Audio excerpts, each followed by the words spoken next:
What's the greatest power we have as a human being? We can change. We Our can free shift. will. We can make new and better choices. And we can not learn the wrong thing from experience. Hello, my We can. fellow humans, and welcome to the Multiverse Leadership Podcast. What's one personal or professional challenge you faced that ultimately led to your greatest growth? Today, I'm thrilled to introduce Robert Wright, a renowned entrepreneur, transformational leadership trainer, speaker, and best-selling author. With a career spanning over 5 decades, Robert has helped more than 1 million people worldwide through his experiential learning, companies, and executive coaching. He's known for pioneering personal growth in both the US and Asia, and his insights on leadership, resilience, and building extraordinary lives have inspired countless business leaders. Robert, welcome to the podcast today. Hey, Justin, it's great to be with you and with your listeners. Yes, we are very glad to have you here on this beautiful Saturday afternoon, I should say. I would love for you to kind of tell the audience and myself a little bit more about your journey. Over 5 decades, there's a lot of information there we could unpack. I'm sure there's so much they would love to hear about your journey, how it started, and then what you got to now. It might be useful to edit it down to just a few turning points in my life, Okay. moments where I made some kind of a shift. Speaking of Yes. transformation, at 17, I'd grown up in poverty and abuse, but from the beginning, I always wanted more. We do a lot of work with helping executives today get a sense of their purpose personally and their organizational purpose. When I look back at the unconscious purpose that I had for those early years, it was I will never be poor again. And that statement of purpose that I was not conscious of, but I was living it, was really adequate to make a lot of money and do really well in business and all of that. It did have some things missing, like joy and satisfaction and fulfillment. So that I learned much later in my life. But I went to work early. At 17, I had the highest rated radio show in the state of Wisconsin, a top 40 show. And the primary reason for that was a little bit of talent, but also my audience was me. It was teenagers in those days. This is before iPods and phones with streaming music. Teenagers listened to the radio on nights and weekends, and that's when I was on. So a great success for me. It was great for self-confidence. And I was named most likely to succeed by my 300 fellow graduates from high school. I made more money that year than my father had ever made. And, just to win all the way. And if we jump forward 10 years to 27, I was broke, I was divorced and felt horribly guilty about it. And I had daily chest pain. I had had 3 heart attacks by that time. So my life was a mess. But of course, I'm faking it, right? The male ego, I think, sometimes captures us. And a friend of mine went out to California. We were living in Wisconsin at the time. And he went out to California, the land of fruits and nuts was what it was known as in those days, and went through one of the early human potential movement training programs called Mind Dynamics. And he had a similar business. He was married, but that marriage was in trouble. He had a health problem, and his business was struggling just like mine. He comes back from that training and says, "You have to go." And of course, I went immediately to resistance and said, "I don't have to go, and tell me about it." And the more he told me about it, the less interested I was. But over the next 6 months, Justin, I watched his life change for the better in every area. His health issue cleared up. he reconnected to his wife, and in fact, they've now been married 50 years. Um, and his business took off, and mine didn't. So I reluctantly through his efforts of promotion, they brought the training to Milwaukee, Wisconsin. So I lost the excuse of airfare and hotel and all of that. So I went to the training, arms crossed, legs crossed, probably eyes crossed. Yeah, you got it.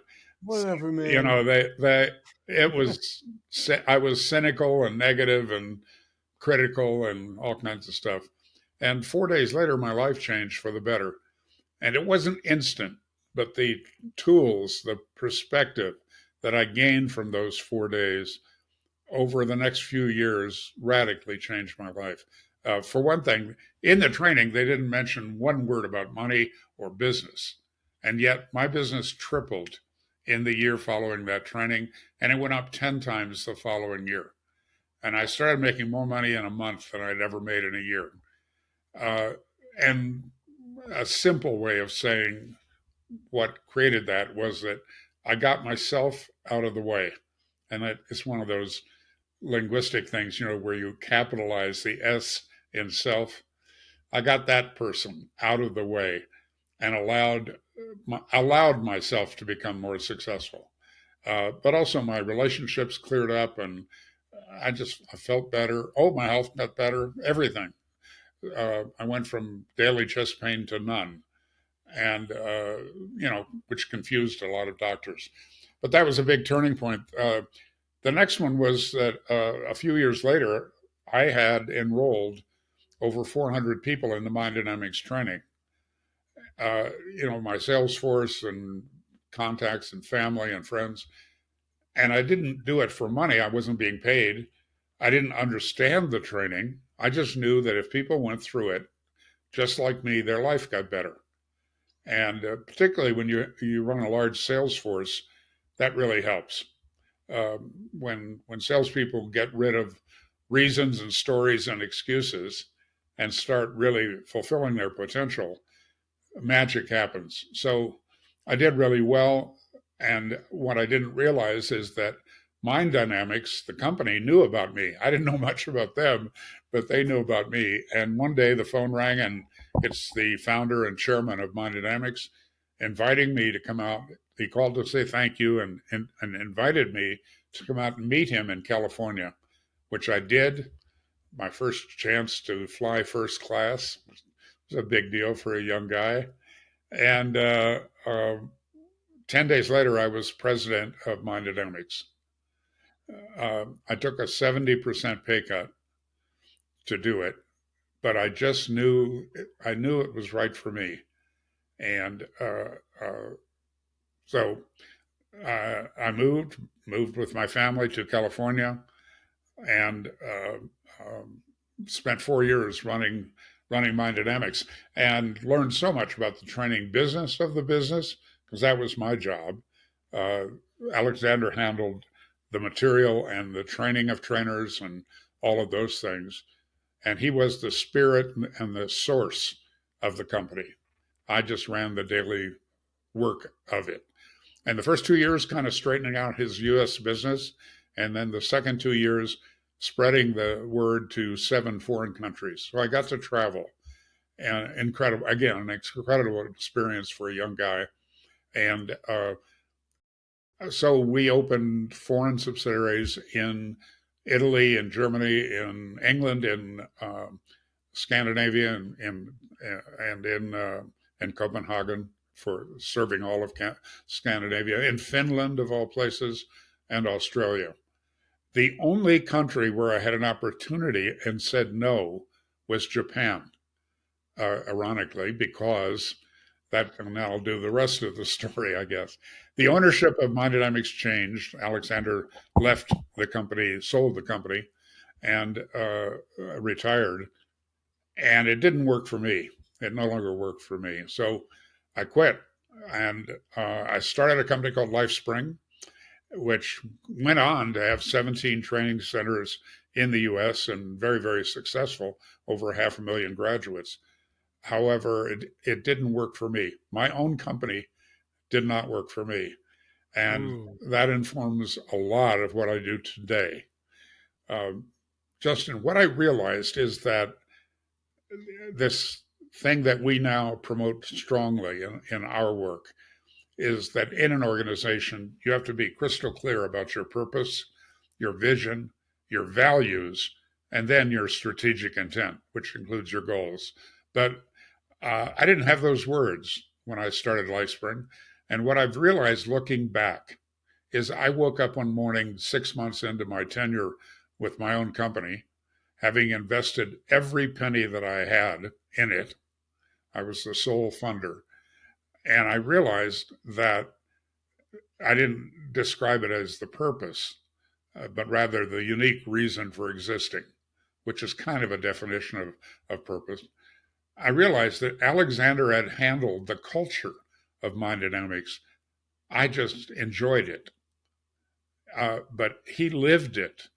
He didn't speak about it a lot, but his actions were totally consistent with a perfect purpose, vision, and values. And I got to operate within that. And I had created a company, LifeSpring, where the people were all over the place. Now, many of them came from Mind Dynamics. I had hired them in Mind Dynamics or worked with them closely, and when I quit, they quit. I'm simplifying this a little bit, but No worries. they were the people that I started the company with. And what I realized is many of them in the top team had a different purpose and different values than me.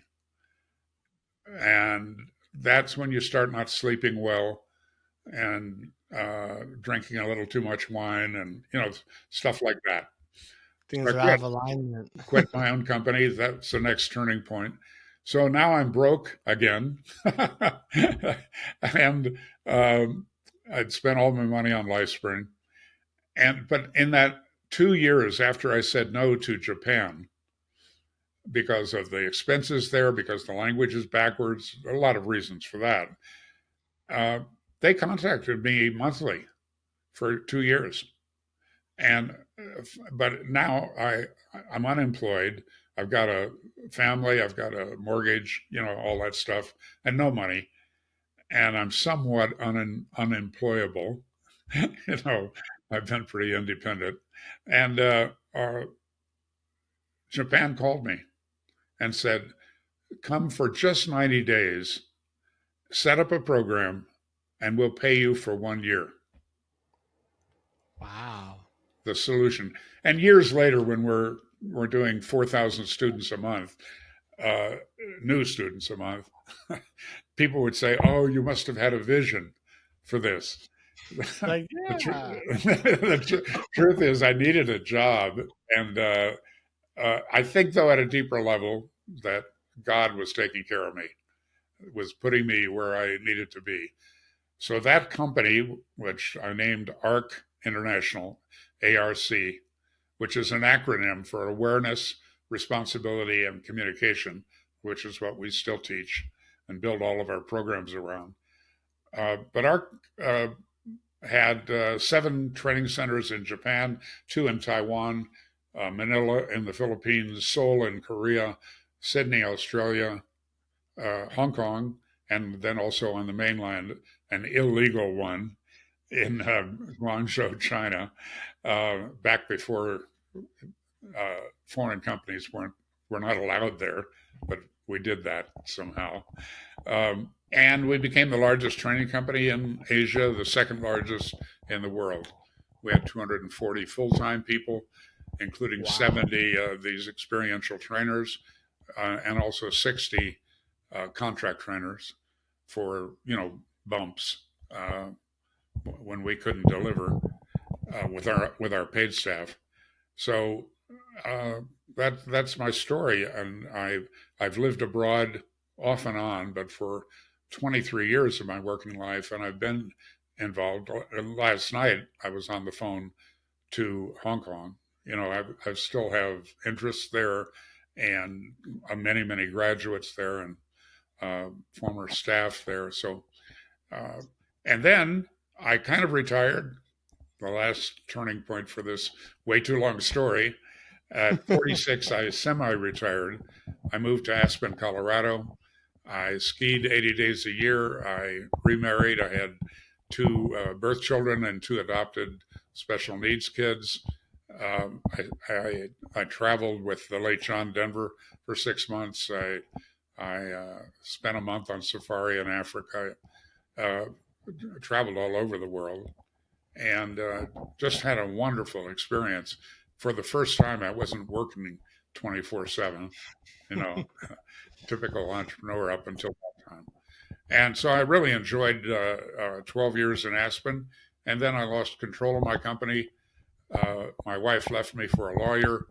I lost a ton of money, and I went back to work.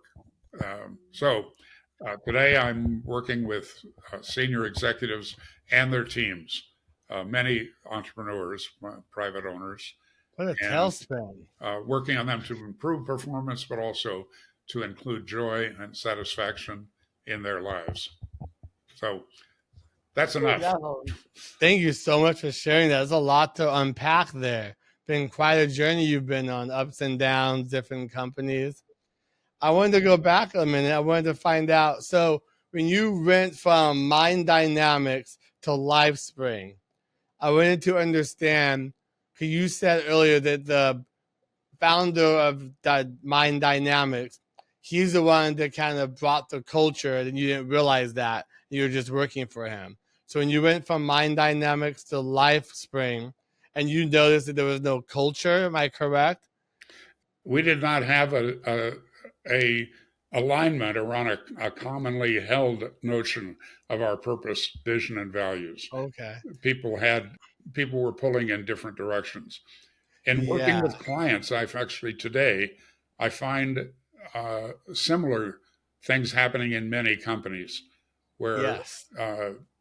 There's too much drama, there's too much pulling in different directions. People are not clear about 90-day goals, and they're not getting feedback. Some of the wrong people are being hired. Some of the correct people are not being fired. That That's a kind of real thing. one right there. You gotta fire people as much as you hire them too. Yes, But and that all kind of stems from the same problem. yeah, and so it's a foundational piece.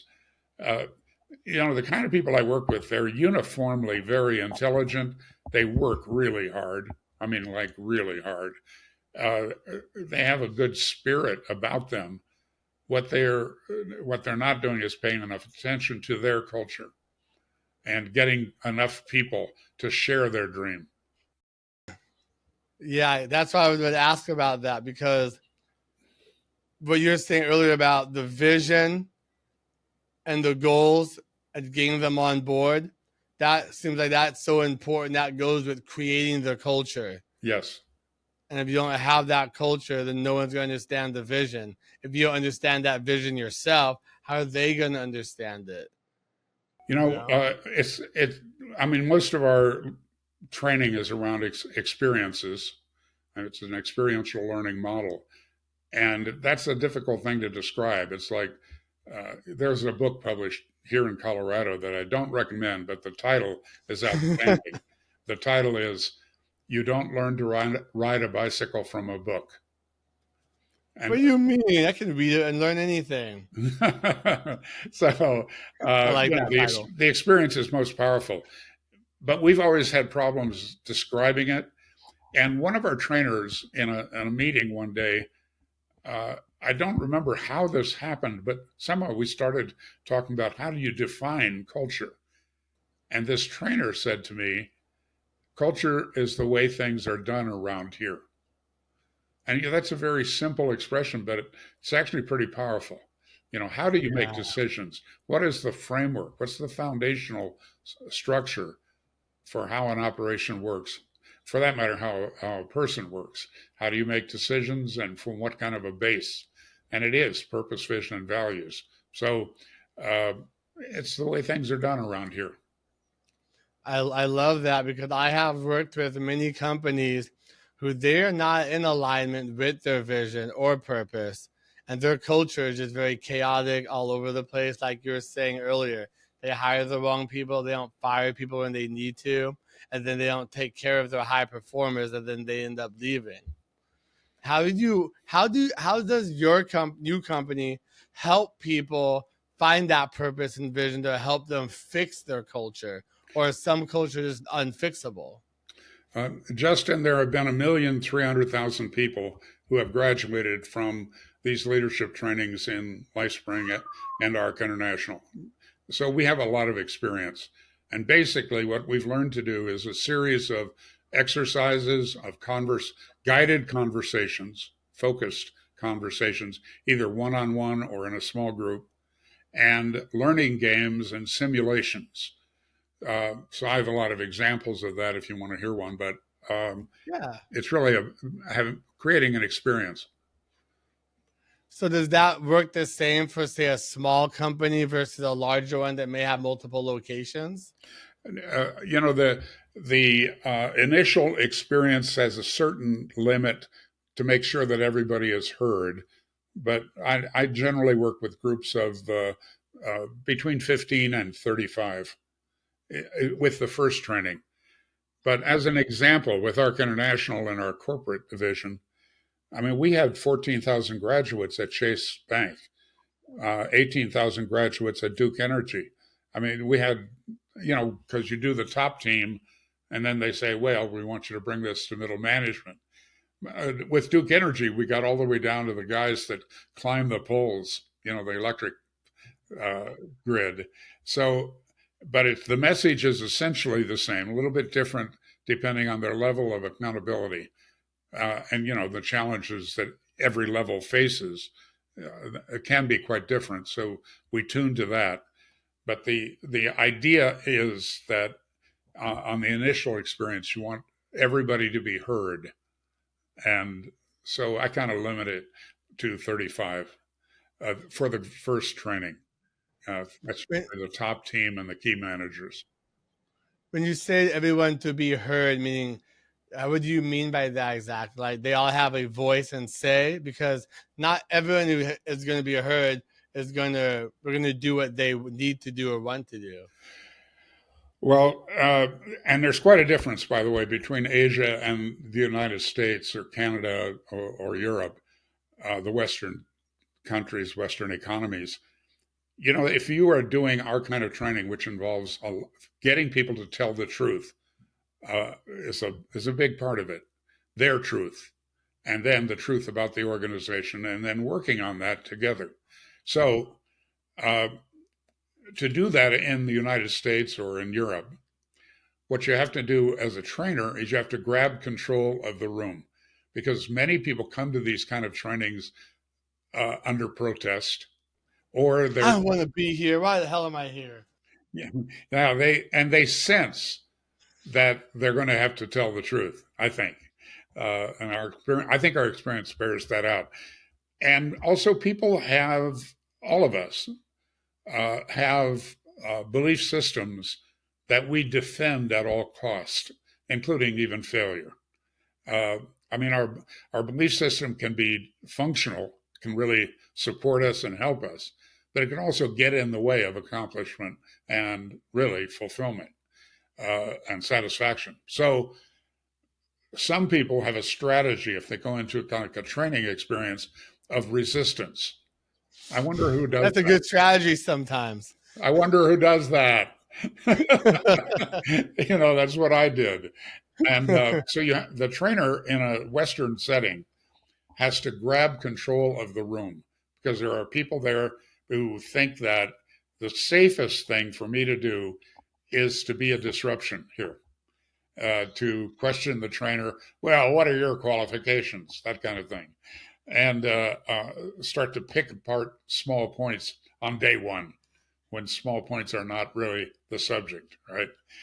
And so that's the trainer challenge. It's a different culture than Asia, because in Asia, everyone's been taught to sit and listen and take notes.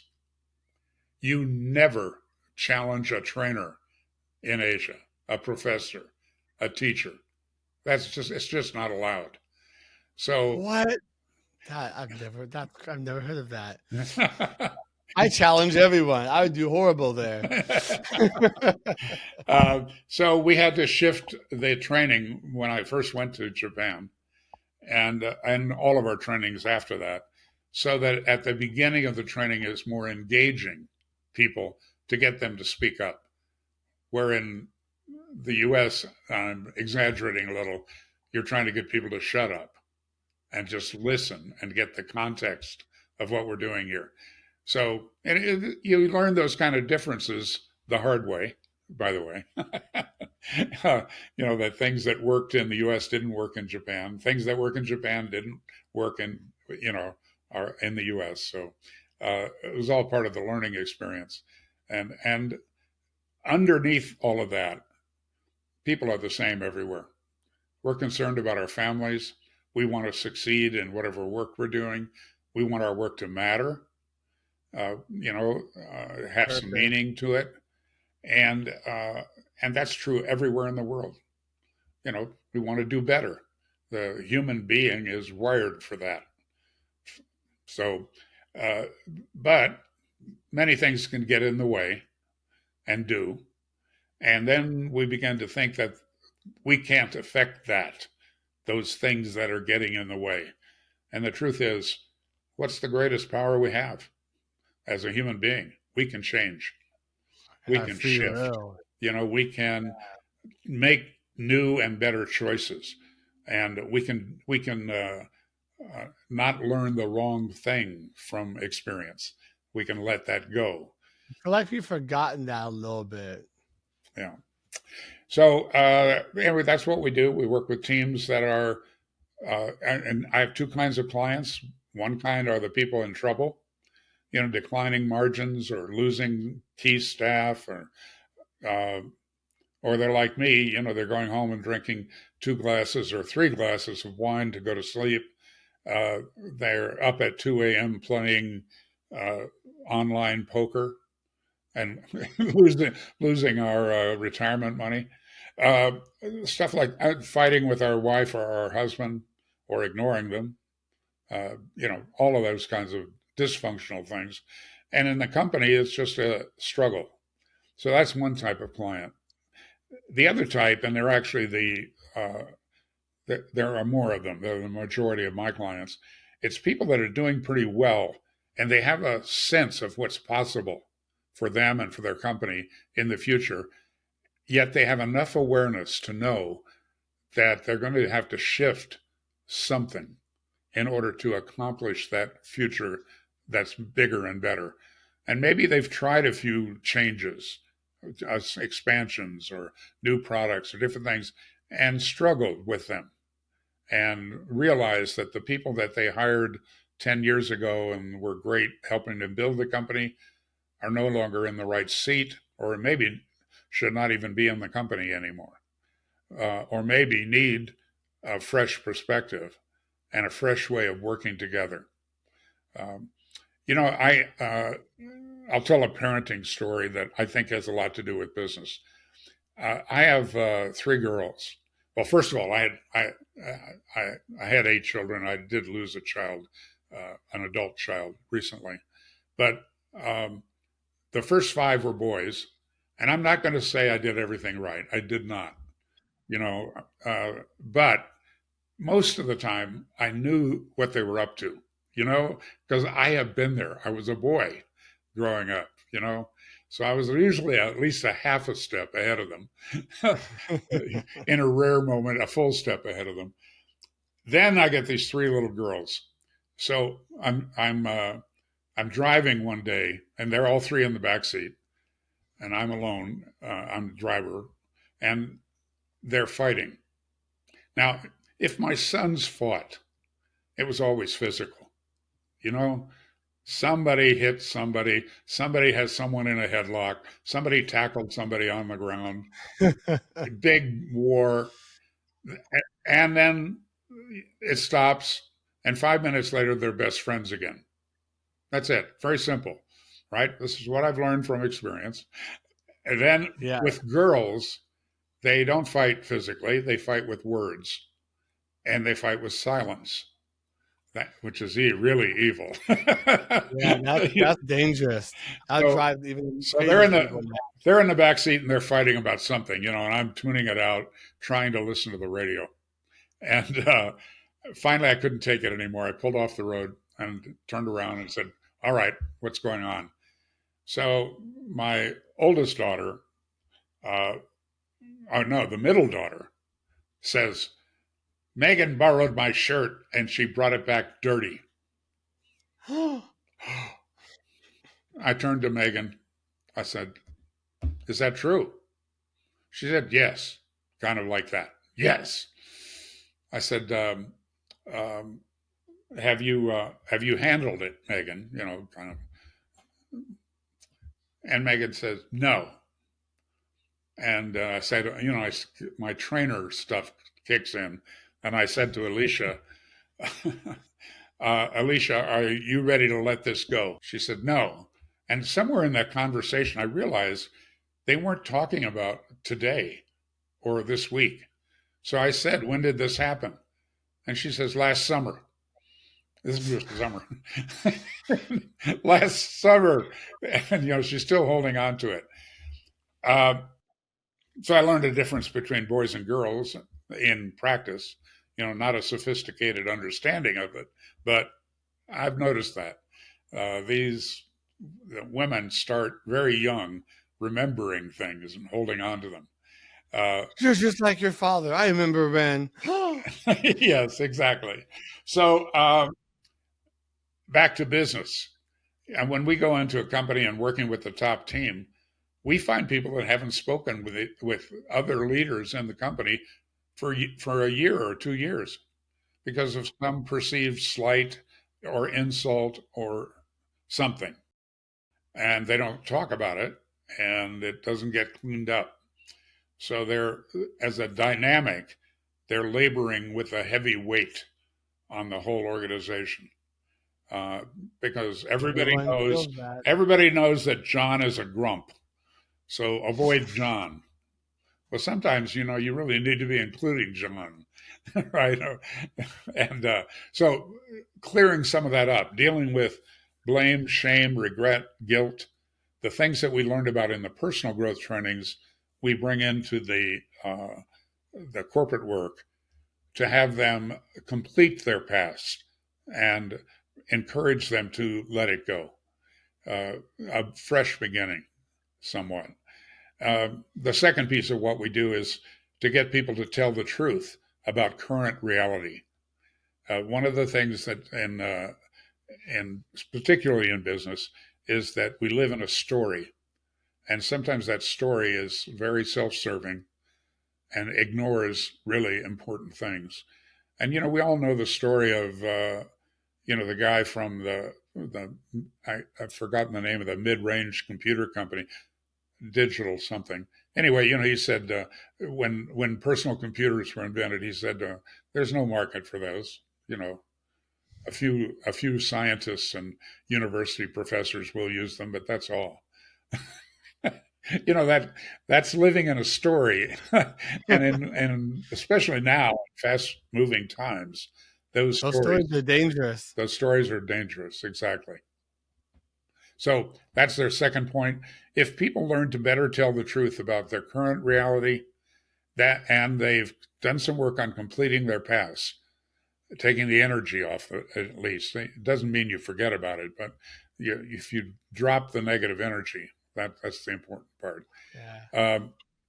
If you do those two things, you've created a space where you can choose your future instead of being the prisoner of a automated future. The one Yeah. it was this way yesterday, it's this way today, it's going to be this way tomorrow. You might be surprised, Justin, at how many corporate people think like that. I've seen it. I've lived through it. People always lead and talk from the point of their trauma or where they've come from or things that have happened to them in the past. That's how a lot of people lead.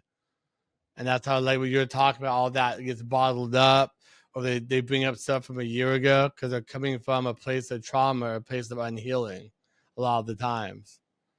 You got it. Well, you've Yeah. experienced it, I can tell. Oh yes, myself and been through it. Anyway, Yeah. that's our focus, is to help teams complete their past, help them tell the truth about current reality, and then finally to really choose their future. And that involves deep work on purpose and vision and values, and their strategic intent, and the way they hire, the way they fire, the way they manage, the way they meet. That's a leverage point in organizations, is the quality of their meetings. And if you do a survey, and we've done it, a lot of people dread meetings and say really nasty things about them. If you want to generate some four-letter words in a corporate survey, talk about meetings. Well, a lot of meetings are just a waste of time. Yeah. It's just like you're sitting there going back and forth to make someone feel better about being there, and they're never actually getting things done, Yes. or they're just getting like, okay, they talk about 200 different things but only get one accomplished, then put it off for a week or two down the road and forget about it. It's like there's no rational to the meetings that people are having sometimes. I've learned a lot from people who are marginally in my business, but have a different approach. One of them is Gino Workman. He's the founder of a company called EOS, Entrepreneurs Operating System, I've and heard of them. and they have a book called Traction. That's a brilliant, Yeah, brilliant book. I've heard And of he's that. not a university professor type. He's learned from experience.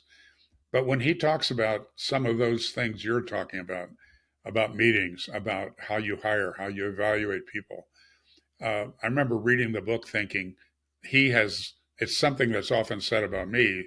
So, and I said it about him. He's been there and done that. And he has this incredible ability to learn from these experiences. And he shares it in the book, Yeah. in their podcasts, in their training, and how they apply it.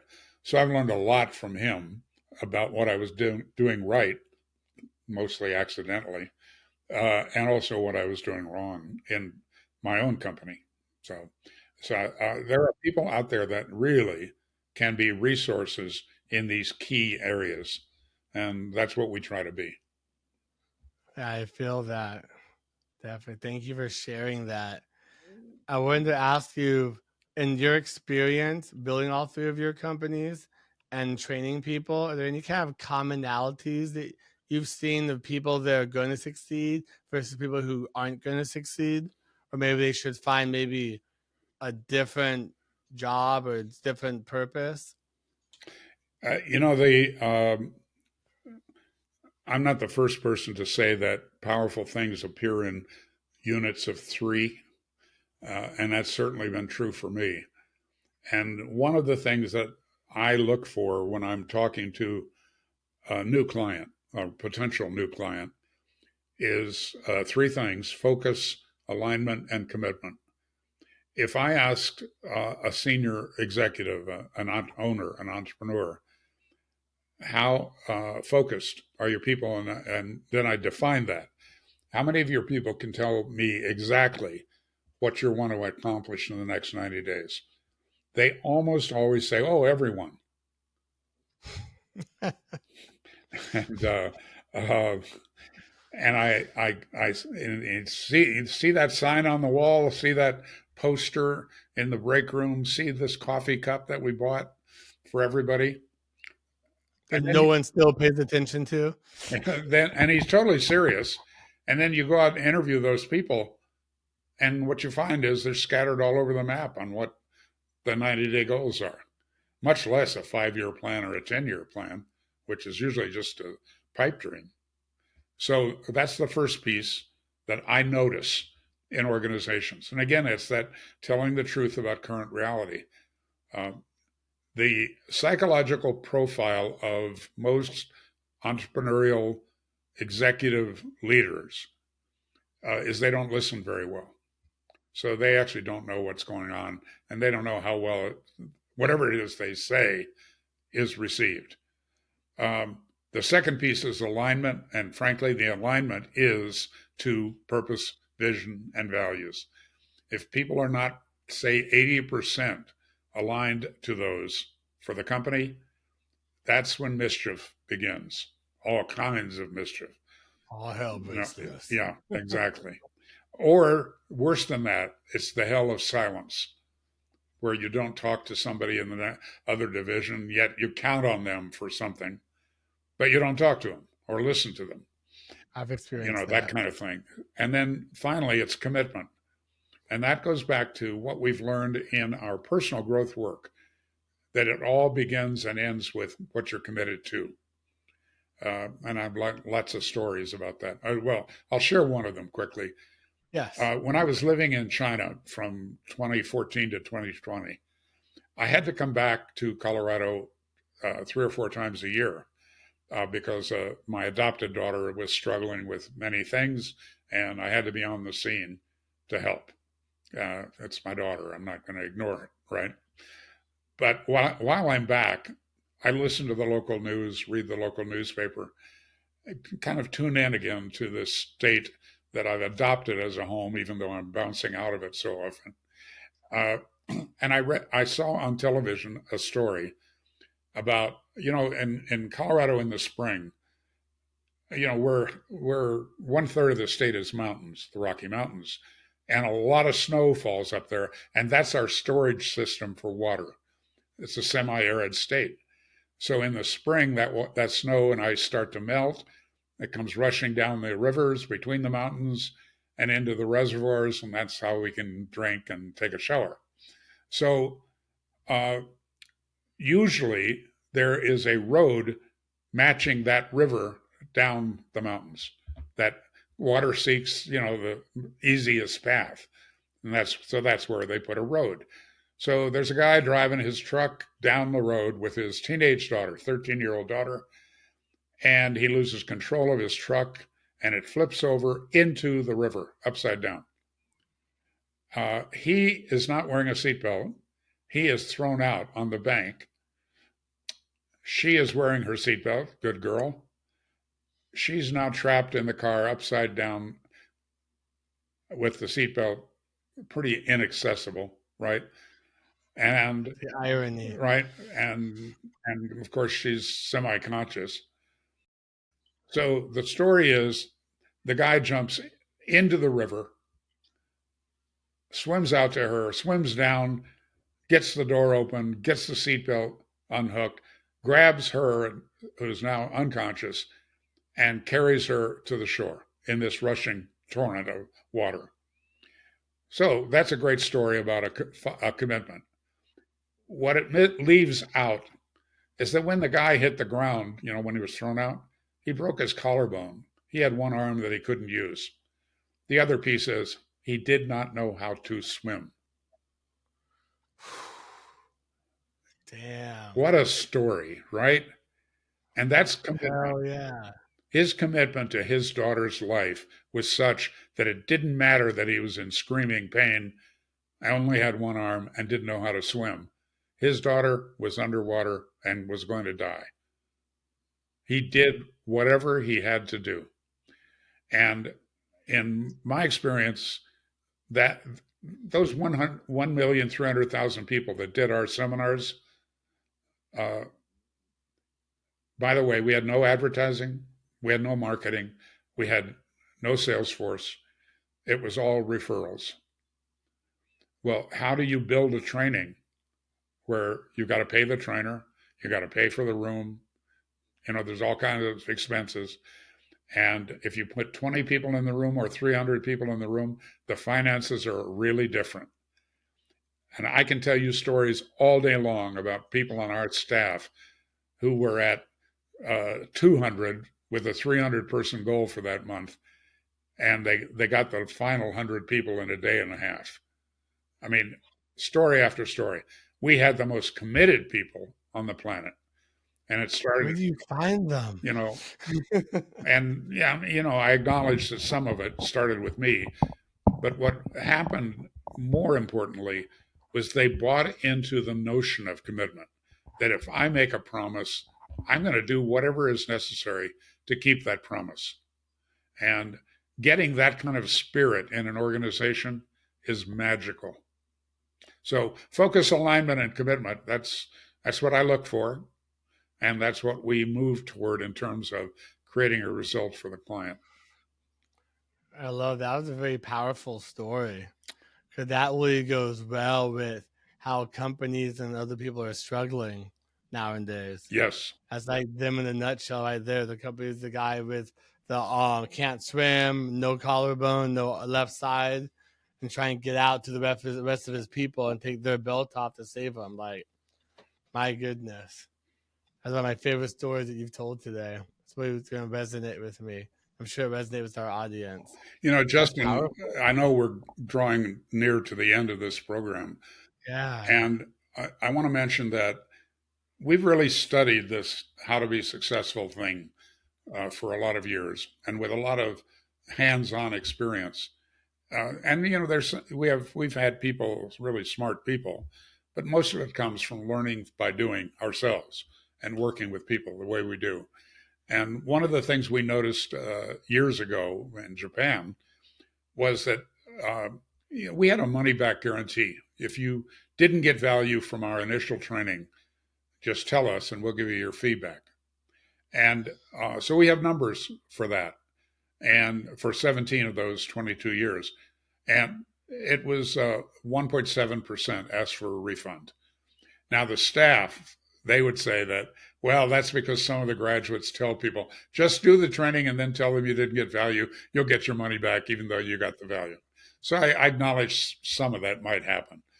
But that's still, that number of 1.7% satisfaction is 90, what is it? 97.3%, right? Still a pretty high number 98, for how many years? something like 98.3. So, and we watched that number carefully. If that number went up, if there were if there were more requests for refunds, we started looking. What are we doing that's creating that? So, but I'm proud of it. And but then I started noticing something. So the vast majority of people are getting tremendous value. Their family life is better, their business life is better, they're having more fun, and there's more satisfaction and fulfillment. So, but some people were grabbing the gold ring. You know, that story about the old merry-go-round, you know, where you tried to grab the gold ring when you went around. Uh, that metaphor is a good one in some ways. We had people that were doing amazing things, you know, like incredible things. Like a guy that I never met.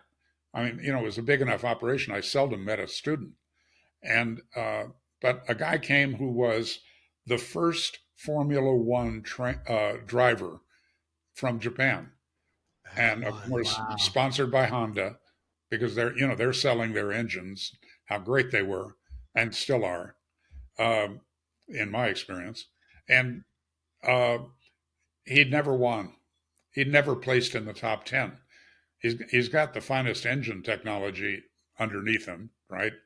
But he wasn't winning. Well, most people don't win, right? No, most people are not in the top 10. Um, and then he goes through our training, and he became the first Japanese winner of a Formula One event. I can't tell you what an impact that had in Japan. They were so proud of him. And then he got all kinds of endorsement money. You know, he was selling everything, whiskey and men's cosmetics and all kinds of stuff. Um, he got himself out of the way. You know, he went to the training and something good happened for him. And so, and he was one of many people that just did miracles. So we went out and interviewed over 1,000 of those people, highly successful people, the examples that you'd want to put in a brochure and all that stuff. I'm dying to know the commonalities. Well, that's exactly where I'm going. Like, So we originally identified 5 qualities that they walked into our training already having. So, and then that later expanded to 8. So we call it the 8 principles. And because if you come into our training, you're going to demand that you get value because that's how you're wired. So, all of that is to say that I want to offer something to your listeners and viewers. It's free, yeah. and it's our way of staying in touch and having you know about us. And so it starts with a subscription, free subscription to a weekly email called An Extraordinary Minute. And I write it every week for 17 years now. And it's an idea that I picked up from a book, from a video, from our experience in my life, and with a quote from that, and then my comment on it, all designed to be read in 1 minute or less. So it's a little weekly positive bit of Thank you. They would nourishment definitely to your enjoy week, that. right? Every Wednesday. So, in addition to that, there is a 28-page PDF that is downloadable, free, and shareable. It's not blocked. And it's what we've learned about success, including those 8 principles. And so they're available at extraordinarypeople.com. And I encourage your listeners to take advantage of the offer. And if you comment on one of those emails, it goes directly to me and I answer most of them. So it's a way to be connected. Thank you very much. I'll definitely put that in the show notes so they can find it also. And thank you for sharing that with us. I do have a quick question for you regarding now. Is this group training or is it like single individual training? The work that we do with companies is in groups, and then we coach. The training is in groups, and then we have a flexibility to coach individuals if they're working on something specific that we can help with. But you focus mainly on the groups of the company, like the admin team or the C-suite team. Usually it starts with the owner or the CEO and his or her top team, and then it may get spread later. It's their choice. Okay, that's actually really good to know. Now, do they usually? You said before. I remember you said you got to always worked on referrals, and like you've never done any advertising, no marketing. So that must be an amazing referral system that you have set up for that for all those years. Well, we're not afraid to ask people, did you get value? Do you know someone else that needs to get that similar value? That's pretty much part of our system. And I because we love still that. operate purely on referrals. You bring value to someone's life or business. There's no reason why they shouldn't be like, oh my gosh, let me recommend you to somebody else. Yeah. I would believe in building that community and that network with people because people are the most valuable piece of the puzzle. And, I do offer a 30-minute free consult to anybody that has, and I ask them to bring an issue, bring something that has some meat on that bone so we can talk about it in a productive way. And then sometimes from that, often from that, people say, okay, I want to work with you. So, and I have a great team and I'm engaged and I love it because they're like me. It's like talking to myself. You have to have a great team. If you don't, it's really hard to succeed, especially as you grow and scale. Exactly.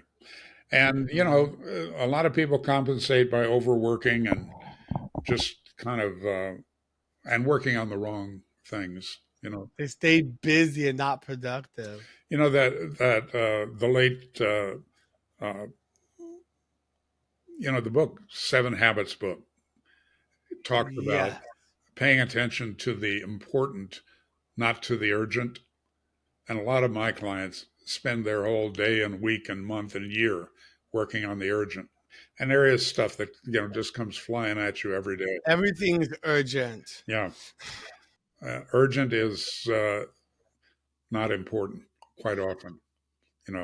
So that I'm trying to support people in paying attention to what's important and to have their life clear up and have extra time for hobbies and family and travel and working on your business instead of in your business. Yes. It's I didn't come up with that sentence, but I'm very familiar with it. We talk about that a lot on this show because it's very important because so many people have jobs, not businesses. look, You know? I did more public speaking in Asia that period of 2014 through 2020 than I had done in the past, and I really enjoyed it. And but one of the things I noticed is I don't use a script, but I do use an outline, and I have some like the top 40 thing, some things that I always talk about that are, that have created results for people. But one of the things I noticed is quite often I was quoting Stephen Covey. And, I mean, I joke about, I didn't like Stephen Covey. Well, the reason for that is he had sold 25 million copies of the Seven Habits book. And even though my book's a bestseller, it didn't sell 25 million copies. And I found myself quoting him. And one of the things I quoted him about was the urgent versus the important. Yes. So I was actually looking up your website here, Extraordinary People. So I'm going to put this down in the show notes. I would love to show this to everyone. This is really amazing. Very amazing here. Well, Rob, I want to thank you so much for coming on here today. It's really, really fun talking and getting to know you, helping bring value to our audience as well. Well, thank you, Justin. You've obviously had some real world experience that lines up with what we notice. Oh, yeah. That's why I'm here doing this podcast, learning myself still on this journey and helping other people navigate this journey as well for themselves.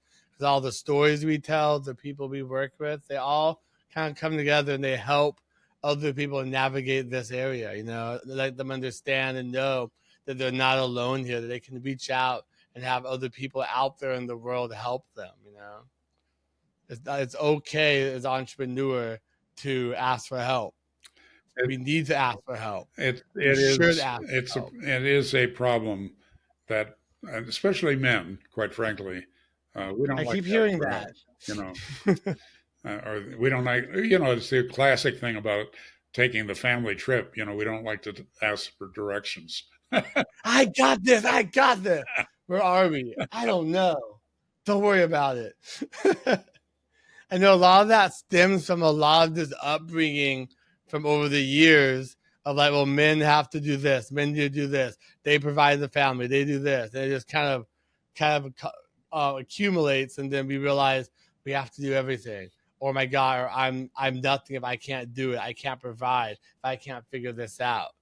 But we have to realize that's not the case. You're still a human being, whether you're a man or whether you're a woman. We all should be able to ask for help and figure things out together, not just on our own. So, yeah. Bob, before we go here today, is there anything that any advice you would love to give our audience, or anything you'd like to leave them with to help them along their journey? In terms of our Western culture, Justin, 40 years ago, I remember sitting around a table at a restaurant that's still there in Sausalito, California, and talking about a victim culture. That what we teach and what my competitors were teaching at that time was all about personal responsibility.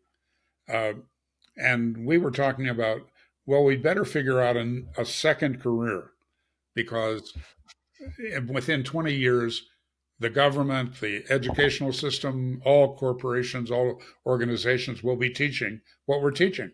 So there won't be any business opportunity there. So we needed a second career. We were serious. Now, there was some California wine involved and some funny cigarettes being smoked by some people. And we were young and naive and public spirited, certainly. But we were wrong, because today is a more developed victim culture than I've experienced in my life. And it's in our media primarily, by the way, and to some degree in government and certainly in education. And it goes nowhere. Being a victim is drama, and it's satisfying at a certain level, or people wouldn't do it. But owning what's possible in your life. So my advice for me is for people, if I'm not in a training with them or just coaching with them where we can go a little deeper, it's that, remember, you always have choice. It is a human quality that we all have. We can choose. we can let the past go and just deal with what's in front of us and make the best choice possible, and to know that choices have consequences, whether that's your vote, the company you choose, the way you interact with key people in your company, the way you run your marriage, the relationship with your children. It's all about choices.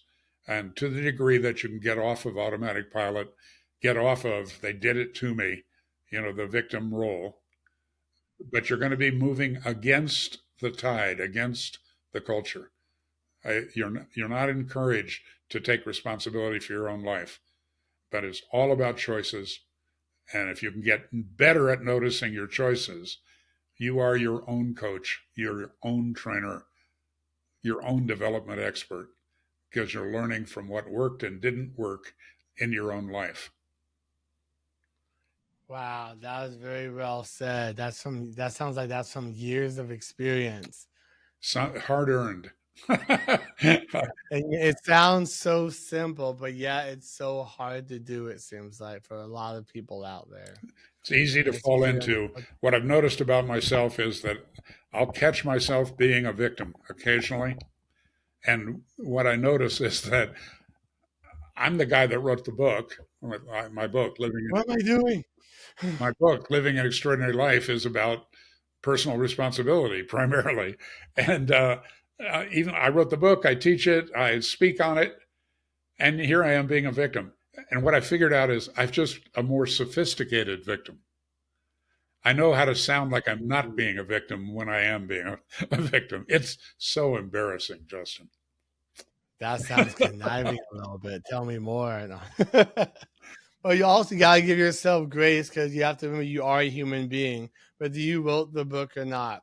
We're humans. And that kind of leads me to my last question. What does it mean to you to be a human being? It's around the word possibility. I happen to believe in God, and I believe God gifted us with possibility. And I think it was Martin Luther King who said, "If you are just a humble street sweeper, be the best street sweeper that you can be." And that possibility is what exists for all of us from wherever we start out in life, no matter what happens to us, no matter what our education was or wasn't, no matter what happened to us, it's still possible to live a life of contribution and of joy, of fulfillment, of satisfaction, and of accomplishment. Ooh, so beautifully said. Thank you so much for sharing that. I always love hearing everyone's answers on that. They're always so powerful. Thank you again, Robert, for coming on here. Really appreciate your time today. My great pleasure. Thank you very much. Bye. Bye.